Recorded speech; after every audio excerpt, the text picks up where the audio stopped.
Hello friends, तो कैसे हैं आप। उम्मीद है सब बढ़िया होगा। इस मूवी का नाम वेनम 2 है। वेनम 1 आपने नहीं देखी तो आप इस चैनल में विजिट कर सकते हैं। तो मूवी की शुरुआत होती है 1996 में। हम देखते हैं क्लेटस नाम के एक आदमी को जो एक असाइलम में रहता है। दरअसल उसकी एक गर्लफ्रेंड है जो उसी के बगल के रूम में रहती है जिसका नाम फ्रांसेस है और दोनों आपस में एक दूसरे को बहुत प्यार करते हैं। क्लेटस एक साइको किलर है और फ्रांसिस के पास कुछ ऐसी शक्तियां हैं जिससे दुनिया को खतरा है। और इसी दौरान फ्रांसिस की शक्तियां बढ़ जाती हैं तो उसको दूसरी जगह शिफ्ट करने के लिए कुछ लोग उसको पकड़ के लिए ले जाते हैं। क्लेटस फ्रांसिस को देखता रहता है पर कुछ नहीं कर पाता और चिल्लाता रहता है। दूसरी तरफ फ्रांसिस को जब वो ऑफिसर ले जा रहे थे तो फ्रांसिस बड़ा घबराई थी और उसी दौरान वो अपनी गलतियों से शक्ति का यूज कर लेती है और उन शक्तियों से पुलिस वालों के कान फट जाते हैं।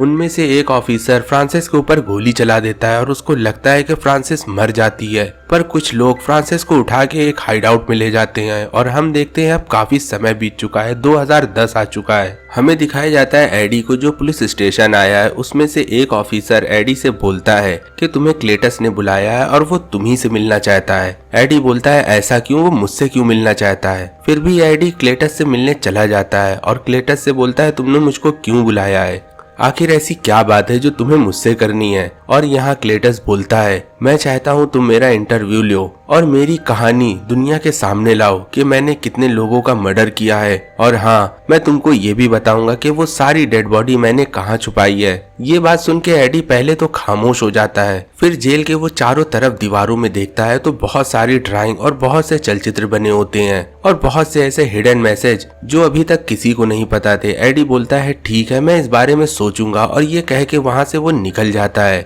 एडी से ऑफिसर बोलता है कि आखिर उसने तुमको क्या बताया। एडी बोलता है ऐसा कुछ खास नहीं। फिर एडी वहाँ से चला जाता है। एडी फिर अपने घर आता है और वो सारी ड्राइंग एक बहुत बड़े पेज में बनाता है। एडी की मदद वेनम कर रहा था और वेनम बोलता है कि ये सब क्या है जो तुम वहाँ से सीख के आए हो या देख के आए हो। वेनम बोलता है कि कुछ तो बात है यहाँ। एडी बोलता है हाँ ठीक है और वो दोनों लोग इन्वेस्टिगेशन करने के बाद ये पता लगा लेते हैं कि क्लेटस ने जिन लोगों को मारा है उनकी डेड बॉडी कहाँ है। और सारे लोग इन्वेस्टिगेशन करके उस जगह पहुंच जाते हैं जहां वो सारे लोग दफन थे और धीमे धीमे सारी डेड बॉडी एक्सट्रैक्ट कर ली जाती हैं। दूसरी तरफ जेल में क्लेटस ये बात सुन के बहुत ज्यादा बौखलाया हुआ था। दरअसल आज तक क्लेटस के खिलाफ कोई भी सबूत किसी को नहीं मिला था और एक ही मुलाकात में एडी ने क्लेटस के सारे सबूत दुनिया के सामने रख दिए और रातों रात एडी मशहूर हो जाता है। चारों तरफ उसी की वाहवाही थी और उसी बीच एडी अपनी गर्लफ्रेंड को फोन करता है और उसकी गर्लफ्रेंड बताती है कि उसकी एंगेजमेंट हो गई है उसी डॉक्टर के साथ जिससे वो प्यार करती है। और उस लड़की को ये भी कहीं ना कहीं शक है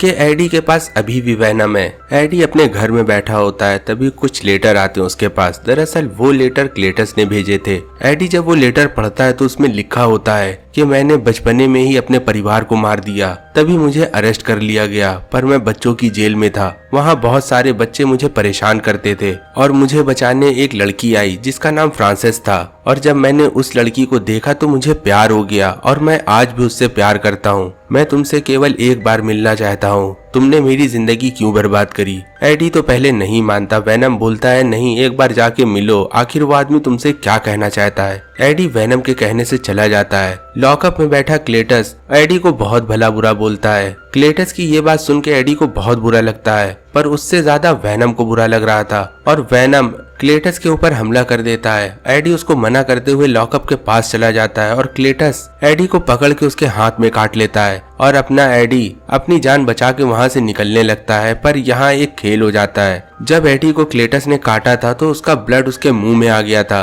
और इसी दौरान वेनम का कुछ सिम्बियोट भी उसके मुंह में आ जाता है। क्लेटस उस सिम्बियोट को चाट के अपने पेट के अंदर कर लेता है। दूसरी तरफ एडी जब अपने घर आता है तो वो वेनम को बहुत डांटता है और बोलता है तुमने क्लेटस के ऊपर हमला क्यों किया, और वो कहीं मर जाता तो पूरा आरोप मेरे ऊपर आ जाता। और यहाँ दोनों के बीच लड़ाई होने लगती है और आखिर में वेनम एडी को छोड़ के वहाँ से चला जाता है और ऐसे ही कुछ दिन बीत जाते हैं। दूसरी तरफ हम क्लेटस को देखते हैं। आज उसकी मौत का दिन है और उसको इंजेक्शन दे के मौत की सजा दी जाती है, पर जब उसके इंजेक्शन लगता है, जो क्लेटस की बॉडी के अंदर सिम्बियोट होता है वो एक्टिवेट हो जाता है। वो लाल कलर का सिम्बियोट क्लेटस की बॉडी ट्रांसफॉर्म करके रेड कार्नेज में बदल जाता है। कहीं ना कहीं कार्नेज वेनम का ही बेटा है, क्योंकि वो उसी का ही खून है। और यहाँ कार्नेज सभी को मार के जेल से फरार हो जाता है। ये खबर एडी भी देख रहा था। तभी उसके डोर नॉक होती है। जब एडी खोल के देखता है तो बाहर वही ऑफिसर होता है और वो ऑफिसर बोलता है, क्या तुमको पता चला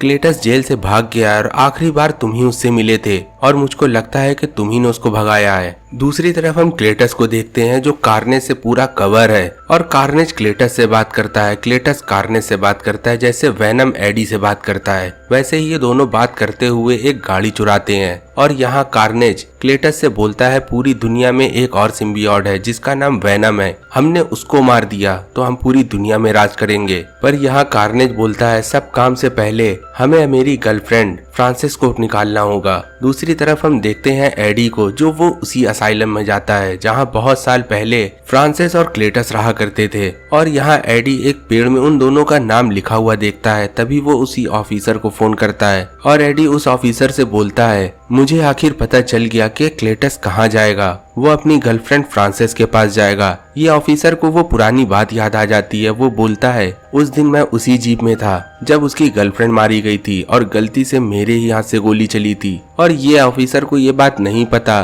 कि अभी भी फ्रांसिस जिंदा है। दूसरी तरफ फ्रांसिस के ठिकाने क्लेटस पहुंच जाता है और यहाँ फ्रांसिस क्लेटस को देख के बहुत खुश हो रही थी। वो अपना सिम्बियोट कार्नेज भी दिखाता है और असाइलम में जितने भी डॉक्टर होते हैं वो सबको जान से मार देता है। क्लेटस फ्रांसिस को वहाँ से छुड़ा लेता है और बाहर बहुत सारे पुलिस वाले थे। वो सारे लोग फ्रांसिस और कार्नेज के सामने नहीं टिक पाते और वो सारे लोगों को मार देता है। दूसरी तरफ एडी को वो पुलिस वाला अरेस्ट कर लेता है। दरअसल उस ऑफिसर को ये लग रहा था कि सारा काम जो शहर में हो रहा है वो कोई और नहीं एडी कर रहा है। एडी फिर अपनी गर्लफ्रेंड को फोन करता है और उसको सारी बात बताता है। जब इन्वेस्टिगेशन रूम में वो लड़की आती तो एडी बोलता है कि उसके पास वेनम नहीं है और वेनम को ढूंढो। और हाँ, ये शहर में जो भी हादसे हो रहे हैं वो वेनम नहीं, एक दूसरा सिम्बियोट जिसका नाम कार्नेज है वो ये सब कर रहा है और उस सिम्बियोट का होस्ट क्लेटस है। दूसरी तरफ हम वेनम को देखते हैं जो चारों तरफ शहर में मौज मस्ती कर रहा है। वेनम उसी दौरान बहुत सारी बॉडी बदलता है पर उसको बॉडी एडी के जैसी नहीं मिल पाती। वेनम अपनी हालत के साथ उसी औरत के पास जाता है जिससे हमेशा एडी सामान खरीदता था। दरअसल इस औरत को पता था वेनम के बारे में।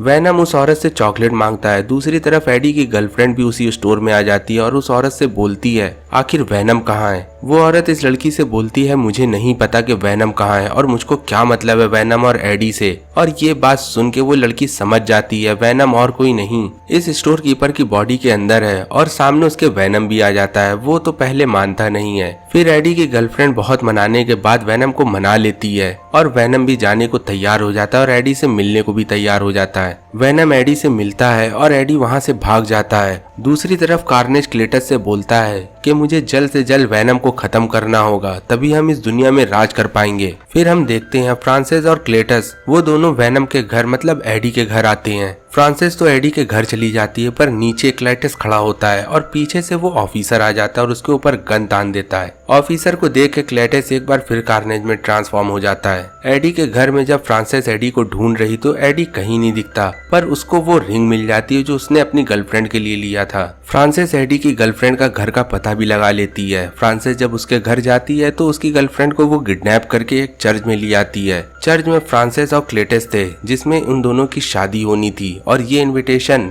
उन्होंने वेनम को और एडी को भी दिया था। और इस चर्च में वो ऑफिसर भी था जिसने फ्रांसिस को गोली मारी थी और वो लड़की भी थी जो एडी की गर्लफ्रेंड थी। तभी वहाँ एडी आ जाता है वेनम के साथ और वेनम उसके ऊपर हमला करने वाला होता है पर उतने में ही क्लेटस एक बार फिर ट्रांसफॉर्म करता है और वो कार्नेज में बदल जाता है। जब वेनम ये चीज देखता है तो वो एडी के अंदर जाके छुप जाता है। एडी बोलता है, आखिर क्या हुआ। वेनम बताता है कि ये रेड कार्नेज है और ये बहुत ज्यादा खतरनाक होता है, मैं इससे नहीं लड़ पाऊंगा। एडी वेनम को मनाने की बहुत कोशिश करता है पर वेनम नहीं मानता। पर यहाँ एडी वेनम से बोलता है कि तू जब भी किसी को भी मार के खाना चाहेगा तो खा सकता है, ऐसी कोई बात नहीं है और हाँ, मैं तुझे कभी नहीं डांटूंगा। और एक बार फिर एडी ट्रांसफॉर्म होता है और वेनम तैयार हो जाता है।